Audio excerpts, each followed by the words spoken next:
Hey, what's up guys? For today's video, ay kikwento na naman ako sa inyo. Ang ikikwento ko sa inyo. Maniniwala ba kayo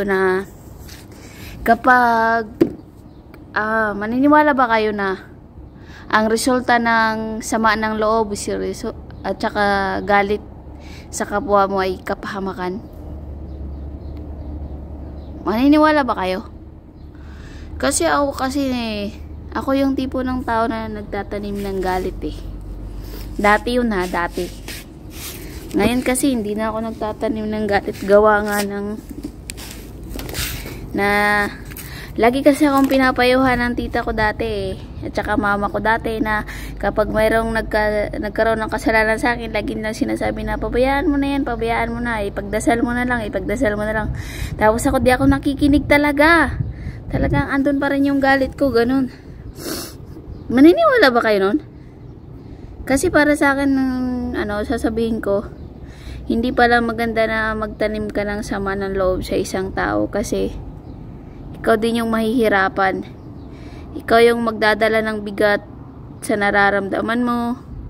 Ikaw yung hindi ka komportable sa araw-araw mo kasi yung sama na loob na dinadala-dala mo, andun siya. Siya yung dahilan kung bakit wala kang ganang magkilos, mainitin yung ulo mo, ganyan. Wala kang pasensya.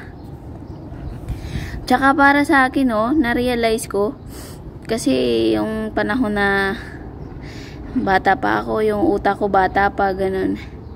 Hindi pa talaga open yung utak ko sa mga totoong buhay sa mundo. Pag sinasabihan nila ako, feeling ko kalaban ko sila eh. Kasi hindi nila ako naiintindihan. Kasi lumaki kasi ako sa grandparents ko, like may mga magulang naman ako, kompleto magulang ko, kaso nga lang may sari-sarili na silang pamilya, kaya I cannot blame to them na sasabihan kailangan ganyan sa tabi sila, nasa tabi ko sila or nasa tabi nila ako, ganun. Kasi syempre alam mo naman yung hirap ng buhay. Nahihirapan din sila sa sarili nilang pamilya, kaya idadagdag pa ba ako. Pero nung time na yon, talagang parang gusto kong i-push na magkabalikan kasi yung mga magulang ko, kaya parang nandun yung utak ko doon sa point na yon. Pero talagang hindi talaga mangyayari, kaya pag meron ka palang yung alam mo yung gusto na hindi nagagawa, or tapos magdadagdag pa yung mga taong hindi nakakaintindi sa iyo, talagang parang magagalit ka pala talaga, no? Pero alam mo yon, yung time na pandemic, pinagdadasal ko talaga na mawala yung galit sa puso ko, mawala yung mga hinanakit ko, kasi parang wala siyang naidudulot sa buhay ko eh. Puro lang malas. Alam mo yung sinasabi kong malas? Yung wala kang plano sa sarili mo, wala kang plano na kung paano ka mamuhay ng masagana, meaning peaceful, maging successful ang buhay mo. Wala kang plano paano maging settle ang buhay mo. Wala kang pangarap kasi nandun ka sa point na galit ka, nagtatanim ka ng sama ng loob.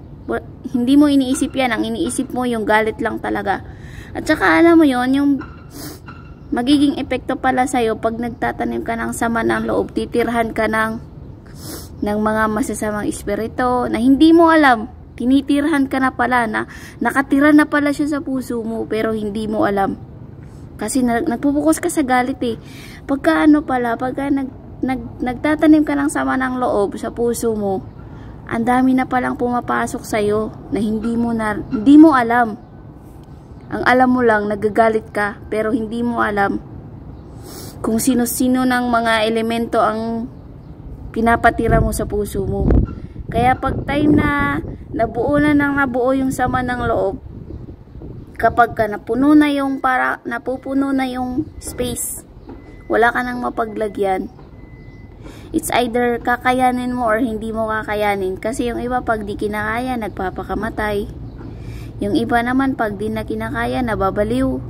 Yung iba naman pag di na kinakaya, para na silang pag nagwawala sila or parang pag nagagalit sila, talagang hindi sila nakukontento kung hindi sila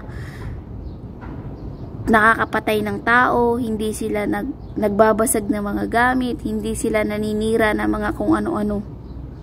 Ganun pala yung resulta. Buti na lang ako sa point ko, talagang naanuhan ako ng tita ko eh. Yung tita ko kasi laging tagapayo sa akin. Shout out sa'yo, tita. Alam mo kung sino ka. Salamat sa'yo, bye. Maraming salamat, bye.